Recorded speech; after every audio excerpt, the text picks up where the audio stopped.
అందరికీ నమస్కారం. ఇవాళ నిన్న అసెంబ్లీ సమావేశాల్లో వైఎస్ఆర్సీపీ ఎమ్మెల్యేలు బూచపల్లి శివప్రసాద్ రెడ్డి గారు, తాడిపత్రి చంద్రశేఖర్ గారు, విరూపాక్ష గారు, దాసరి సుధ గారు, విశ్వేశ్వరరాజు గారు ఎమ్మెల్యేలు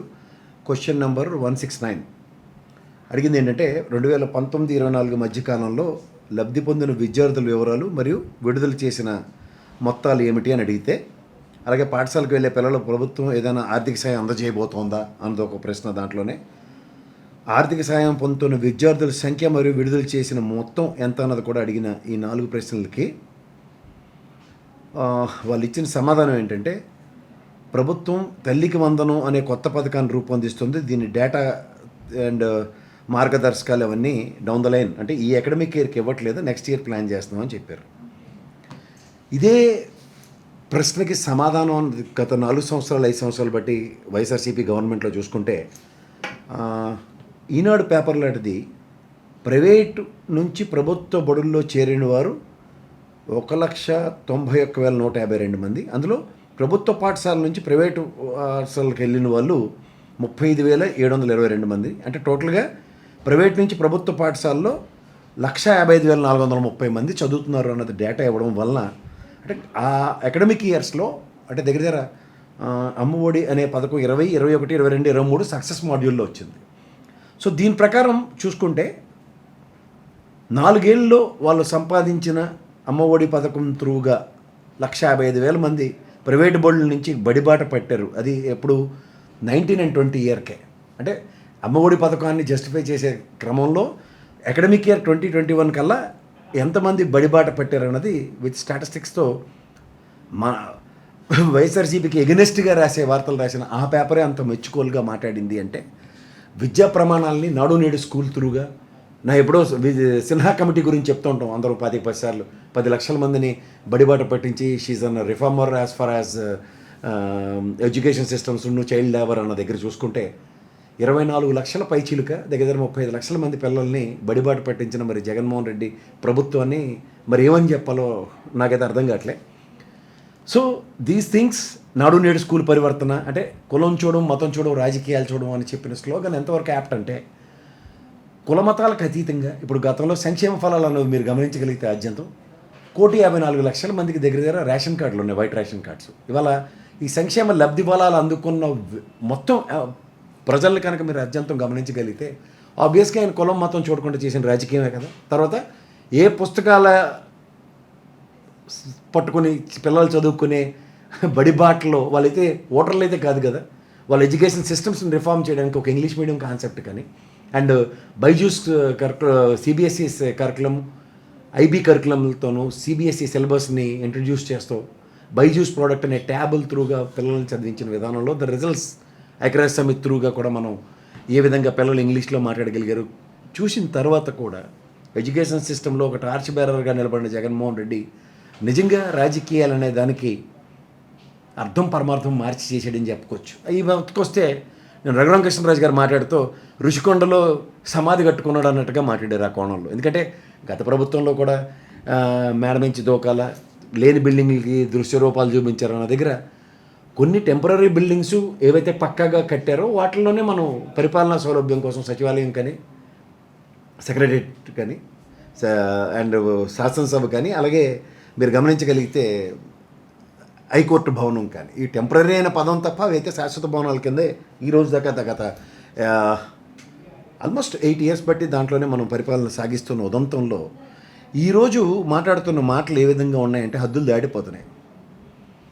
ప్రైవేటు విద్యా సంస్థల దోపిడీకి ఎక్కడ ఇదో అవకాశం లేకుండా బడిబాట పట్టించిన ప్రభుత్వ స్కూల్స్ ఏ విధంగా రివ్యాంప్ చేశారు నాడు నేడు స్కూల్గా, దాంట్లో ఎక్కడ రాజకీయం చూడలేదు. అతను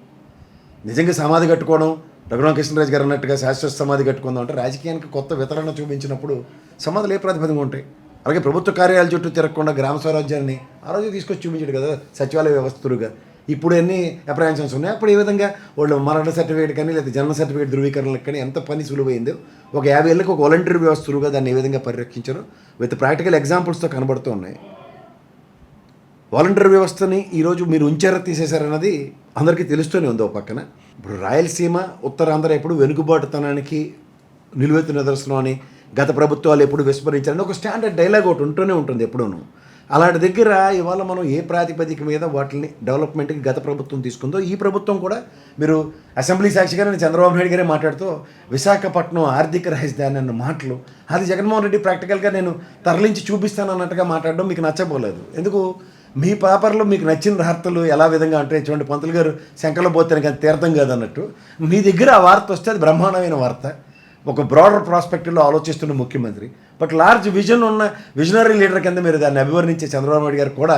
గతంలో జగన్మోహన్ రెడ్డి గారు చంద్రబాబు నాయుడు గారు అంత విజనరీ లీడర్ కాదని మీరు చెప్పినంత మాత్రాన నిజంగా దూరదృష్టి ఆ విజన్ క్రియేట్ చేసుకుంటేనే కదా వైజాగ్ని ఆర్థిక రాజధాని చేస్తానని ముందుకెళ్ళింది. ఎంతవరకు జస్టిఫై అవుతుందో ఒకసారి గమనించుకోండి. సో ఇలాంటి మంచి పనులు చేయడానికి ఎప్పుడు ముందుకు వచ్చిన జగన్మోహన్ రెడ్డి గారిని రఘురామకృష్ణరాజు గారు శాశ్వత సమాధులు కట్టుకుంటున్నారు అంటున్నారు. 430 కోట్ల పైచీలతో నిర్మించిన ఆ భవనాలు చూసి పవన్ కళ్యాణ్ గారు చంద్రబాబు నాయుడు గారే ఆశ్చర్యానికి గురయ్యారు. ఇంత సేమ్ చిన్నారు ఇక్కడ కూడా దగ్గర 460 కోట్ల పైచీలకు వెచ్చించి ఇక్కడ సెక్రటరియట్ కడితే ప్రపంచం తలదనే భవనాలు చూసినట్టుగా చూస్తున్నారు. ఇవాళ ఒక పర్యాటక ప్రాంతం కింద అభివర్ణించబడింది వాళ్ళ సెక్రటరియట్ తెలంగాణలో. అలాగే పర్యాటక రంగం మీద దృష్టి పెడుతూ 430 కోట్ల పైచీలకి కట్టిన భవనాల్లో రాబోయే కార్యక్రమాలు ఏ విధంగా ఉండబోతున్నాయి కూడా చూడడానికి ఓపిక లేక ప్రజలు తిరస్కరించి 11 స్థానాలకు పరిమితం చేస్తే మీరు అన్నట్టు అవి సమాధులు కావు సార్, శాశ్వత భవనాలు, శాశ్వత ఆస్తులు. ఒక ప్రభుత్వం తీసుకున్న నిర్ణయాత్మకంగా నిన్నకాక మొన్న చంద్రబాబు నాయుడు గారే మాట్లాడుతూ ఎన్నిజాలు పోయి క్యాపిటలిజాలు పోయి కమ్యూనిజాలు పోయి ఇక్కడ మిగిలినంత టూరిజమే అని చెప్పినప్పుడు అదే టూరిజంకి గత ప్రభుత్వం ఆ విధంగా డబ్బు ఖర్చు పెడితే తప్పు అని మాట్లాడడం అది మీ విచక్షణకే వదిలేయాలి సార్. దాన్ని మళ్ళీ సమాధులని శాశ్వత సమాధుల తాత్కాలిక సమాధుల అని మాట్లాడుతున్నారంటేనే ప్రతి దగ్గర డైవర్షన్ పాలిటిక్స్కి ఇప్పుడు హాస్పిటల్స్ ఉంటాయి. ఆయన విధంగా చెప్పాలంటే ఆరోగ్యశ్రీ కేవలం ఇంతంత బిల్లులు పెండింగ్ ఉండిపోయి అంత బిల్లులు ఉన్నాయి ఆయన దగ్గర. బాలకృష్ణ గారి బసవతారకం హాస్పిటల్ ఆయన చైర్మన్గా ఉన్న హాస్పిటల్కి ఎన్ని డబ్బులు ఇచ్చారో 400 కోట్ల పైచీలకు బిల్లులు రిలీజ్ చేసిన ఉదంతం చూసుకుని ఇవాళ గవర్నమెంట్ హాస్పిటల్లో అత్యధిక వసతులు ఉన్న కేజీహెచ్ హాస్పిటల్ గురించి నాకు ఖచ్చితంగా తెలుసు. ఎందుకంటే మా నాన్నగారు ట్రీట్మెంట్ మా పెద్దనాన్నగారు ట్రీట్మెంట్ అప్పుడు నేను అక్కడ చూసిన వైద్య సదుపాయాలతో ప్రభుత్వ హాస్పిటళ్ళు ఏ విధంగా ఉంటాయన్నది గమనించుకోగలిగితే ఆద్యంతం రాబోయే రోజుల్లో 17 మెడికల్ కాలేజీలు ఆల్మోస్ట్ అన్ని జిల్లాల్ని కవర్ చేస్తూ పెడుతున్న జగన్మోహన్ రెడ్డి గారి ప్రభుత్వంలో ఈ ప్రభుత్వం దాని మీద తీసుకున్న నిర్ణయాలు ఒకసారి గమనించగలిగితే ప్రభుత్వ హాస్పిటల్తో ఆరోగ్యశ్రీని అనుసంధానిస్తే major load to the respective government ఖజానాకి అనేది తగ్గినట్టే కదా. సో ఈ విధంగా ఆలోచించడం కూడా రాజకీయ వితరణ చాటుకోవడమా లేకపోతే రాజకీయాలు చేయడానికి ప్రజాస్వామ్య ప్రభుత్వాన్ని పణంగా పెట్టడం ఒకసారి ఆలోచించుకుంటే మనకే తెలుస్తుంది. ఇక్కడ పెద్ద సెట్బ్యాక్ ఏంటంటే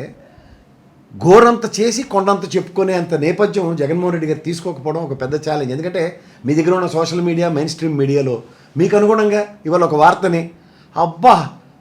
దాన్ని ఒక ప్రపంచం బద్దలైపోయినట్టు చెప్పి ప్రపంచానికి హాని చేసేసారు హిందూ సమాజానికి అని చెప్పి లడ్డూ ప్రసాదం మీద చేసిన విన్యాసాల్లో క్రిస్టల్ క్లియర్గా గౌరవ సుప్రీంకోర్టు డైరెక్షన్లో ఎలాంటి ఆర్డర్స్ డెలిబరేషన్స్ వచ్చాయో చూసిన తర్వాత మీ టీవీ5 మాధ్యమంలో ఇక్కడితో ఈ ధారావాహిక కార్యక్రమం సమాప్తం, హెన్స్ ఫోర్త్ నో అని మీకు మీరే చాటుకోవడంలో మీకున్నంత విజ్ఞత రాజకీయాల్ని ప్రతిదానికి పణంగా పెట్టాలన్నంత, ఎందుకంటే చంద్రబాబు నాయుడు గారికి ఉన్న అపారమైన అనుభవంలో విత్తనాలు నాటినట్టు నాటారు మొత్తం వ్యవస్థ అంతా. సో అంత వ్యవస్థలో విత్తనాలు నాటుకుని అవి మహావృక్షాలే ఆ నీడ కింద మేము ఆస్వాదిద్దాం 40-40 సంవత్సరాల రాజకీయ ప్రస్థానం అనుకున్న దగ్గర నిజంగా చెప్పాలంటే ఒక జగన్మోహన్ రెడ్డి గారు కానీ ఒక వాళ్ళ నాన్నగారు రాజశేఖర రెడ్డి గారు కానీ పులివెందుల నియోజకవర్గం మీకు కుప్పంకి ప్యారలల్గా నిరంతరం వాళ్ళే గెలుచుకుంటూ వస్తూ కూడా ఆ నియోజకవర్గానికి ఏం చేయాలన్న దాంట్లో వాళ్ళ దార్శనికతను చాటుకున్న ఉదంతాలు చూసాం. కానీ సార్ శాశ్వతంగా మీరు నాటిన విత్తనాలు అనే వ్యవస్థలు తులుగా షేడ్లు తీసుకుని దాంట్లో సర్వే అవుదాం అన్నది ఏ రోజు కూడా ఆలోచించుకోలేదు. ఇంకా మీరు ఉదాహరణకు చెప్పాలంటే గౌరవ సిబిఐ గౌరవ ఈడీ ఆయన మీద పెట్టిన కేసులు ఈ రోజు దాకా ఆయన పోరాటం చేస్తున్న దగ్గర కూడా ఒకదాని తర్వాత ఒకటి వాటి నుంచి వస్తున్న రిలీఫ్స్ చూసుకోగలిగితే శాశ్వత ప్రయోజనాలు ఆలోచించి రాజకీయాలు చేద్దామన్న నేపథ్యం తండ్రి కొడుకులకు ఉందా వెసెస్ వాళ్ళతో ధీటుగా పోరాడుతున్న చంద్రబాబు నాయుడు గారికి రాజకీయ వితరణ ఏ విధంగా ఉంది అన్న దగ్గర నిజంగా చెప్పాలంటే కట్టప్పలా బలైపోయిన వైఎస్ఆర్సీపీ జగన్మోహన్ రెడ్డి అనుకుంటే ఆ కట్టప్ప ఎవరు అంటే ఖచ్చితంగా అది బీజేపీ అని నేను చెప్పగలను. ఎందుకు అంటే 5 సంవత్సరాలు ఒక అభాండాన్ని మోసుకుంటూ మొత్తం అంతా బీజేపీ సహాయ సహకారంలో ఏమీ చేయట్లేదు వాళ్ళకి అన్నీ చేసేస్తుందని అడిపోసుకుని గతంలో 5 సంవత్సరాల పాటు వాళ్ళతో కలిసి ప్రయాణం చేస్తామని మధ్యలోనే కాడు తెలిసిన తెలుగుదేశం జనసేన ఆద్యంతం గమనించుకోగలిగితే ఒక వైటల్ రోల్ ప్లే చేయడానికి ఒక పావు కింద కదపబడుతున్న పవన్ కళ్యాణ్ని ఒక స్ట్రాటజికల్ మూవ్లో అతన్ని పౌరుషుని రెచ్చగొట్టి ఖచ్చితంగా సింగిల్ బ్యాక్లు అన్నప్పుడు 175 ఏం చేసుకుని జగన్మోహన్ రెడ్డి గారి రాజకీయం వెసెస్ వీళ్ళు లేకపోతే మాకు కాదు అన్న కోణంలో మీ ముగ్గురు కలిసి చేసిన ప్రయాణానికి ఖచ్చితంగా బాహుబలి సినిమాలో కట్టపురవలు బీజేపీయే ప్లే చేసిందని ఖచ్చితంగా చెప్పొచ్చు. ఎందుకంటే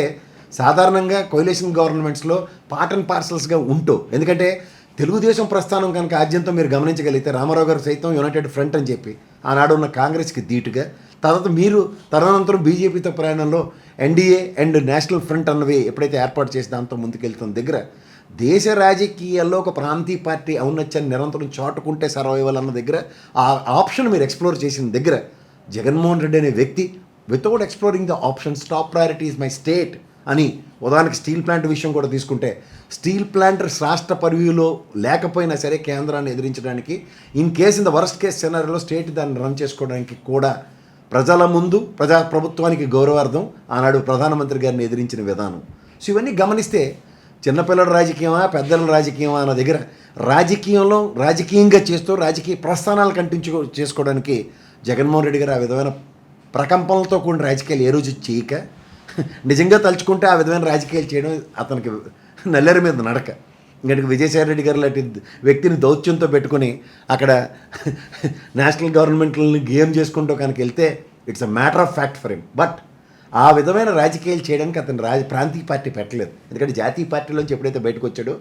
జాతీయ రాజకీయాలు ప్రాంతీయ పార్టీలని ప్రాంతాలని ఎలా వివక్షకు గురి చేస్తారో పూర్తి అనుభవం రంగరించుకుని, వయసులో చిన్నోడైనా ఒక ఎంపీసారి ఒకే ఒక్క పదవితో రాష్ట్ర విభజన నుంచి అతని ఆరంగేట్రం రాజకీయాల పట్ల సునిశ్చితంగా కాకుండా ఉత్తేజభరితమైన రాజకీయాలు చేయడానికి, జస్ట్ లైక్ పవన్ కళ్యాణ్ గారి ప్రసంగంలో కాకుండా నిరంతరంగా అదొక గంగానది ప్రవాహంలాగా రాజకీయాలు ప్రాంత పరిరక్షణ కోసం చేద్దామన్న ప్రాంతీయ పార్టీ నేపథ్యాన్ని నిశ్చితంగా గమనించగలిగితే ఎవరిది సమాధులు కట్టుకునే రాజకీయాల, ఎవరు సమాధుల్లోంచి పైకి లేచి ప్రాంతాలను పరిరక్షించే రాజకీయాలు అర్థం అవుతుంది. ఇక్కడికి వస్తే ప్రభుత్వం మందే, అలా వెనకడ ఏదో సినిమా డైలాగ్ ఉంటుంది, ఊరు మందే తోసే అని ఏదో డైలాగ్ ఉంటుందో సినిమాలో. అలాగా ప్రభుత్వం రాగానే వాలంటరీ వ్యవస్థ మీద అవహేళన చేస్తూ పవన్ కళ్యాణ్ గారు మాట్లాడిన దానికి ఆ రోజు ఫైల్ అయిన కేసెస్ని గవర్నమెంట్ రాగానే ఇవాళ కంప్లైంట్లు ఇచ్చిన వాళ్ళు మాకేమో ప్రోవోకడు లేదంటే మా అంతటి మేము ఇవ్వలేదు అన్న నేపథ్యంతో విత్డ్రా చేసుకుంటే క్లీన్ చిట్ ఇచ్చినందుకు భగవంతుడు లీల ఎలా ఉంటుందో చూడండి. నాందేడ్ డిస్ట్రిక్ట్లో పవన్ కళ్యాణ్ గారి ప్రసంగం కల్చర్ ఆఫ్ హైదరాబాద్ మీద మాట్లాడుతూ ఒక ఎంఐఎం నాయకుడు ఖచ్చితంగా దాన్ని దీనిగా తీసుకొని ఎఫ్ఐఆర్ ఫైల్ చేయండి అని గౌరవ కమిషనర్ ఆఫ్ హైదరాబాద్కి ఇచ్చిన దగ్గర ద ప్రైడ్ ఆఫ్ ఆంధ్రప్రదేశ్లో హైదరాబాదు చిరస్మరణీయంగా 400 సంవత్సరాల పైచిలకు చరిత్ర కలిగిన తర్వాత రాష్ట్ర విభజన అనంతరం 6 హామీల దీనికి రేవంత్ రెడ్డి గారిని అవహేళన చేసినంత సులువు కాదు కదా. ఆంధ్రప్రదేశ్లో 6 బుల్లెట్ పాయింట్స్, అట్లీస్ట్ ఆయన మొదటి 100 రోజుల్లో అయినా 2 ఆరోగ్యశ్రీని పెంచడం అండ్ ఉచిత బస్సు ఇచ్చి మిగిలిన 100 రోజుల్లో రైతు రుణమాఫీకైనా ఒక అడుగు ముందుకేయగలిగాడు. కానీ ఇవాళ మీరు 6 బుల్లెట్ పాయింట్లు ఏవైతే ఇచ్చారో, నేను నాదెండ్ల మనోహర్ గారు మీ అత్యంత ఆత్ముడు అన్యోన్యుడు ఏం మాట్లాడాడు, ఈ ఇయర్కి అకాడమిక్స్కి ఫైనాన్షియల్ ఇయర్కి అమ్మఒడిని అందించట్లేదని ఒక వార్త, రెండోది పిడుగులాంటి వార్త 3 సిలిండర్లు కాదు 1 సిలిండర్ అని మీ నాదెండ్ల మనోహర్ చెప్పడం, తర్వాత అక్కడ కేసు ఆంధ్రప్రదేశ్ని పరిసమాప్తం చేసుకున్నా సరే దైవ నిర్ణయం ఎలా ఉంటుందో చూడండి. నాందేడ్లో నాటి అక్బరుద్దీన్ ఓవైసీ గారు ఏ విధంగా ప్రొవకేషన్తో మాడిన మాటలకి ధీటుగా మీరు కూడా కొత్తగా సనాతన ధర్మం అని యాడెడ్ యాడ్జెక్టివ్ తీసుకున్నారు కదా. Being Janasena party president great loyalist to BJP అని ప్రూవ్ చేసుకోవడానికి మీరు వేస్తున్న అడుగులు సరైనవి కావో గౌరవ కమిషనర్ గారు ఎఫ్ఐఆర్ త్రూగా రాబోయే రోజుల్లో ఉన్న కేసు పోయినా కొత్త కేసు అదే రోజు మళ్ళీ రావడం అన్నది ఎంతవరకు సముచితం అంటే దీన్ని దైవ నిర్ణయం కింద వివరిస్తూ ధన్యవాదాలు.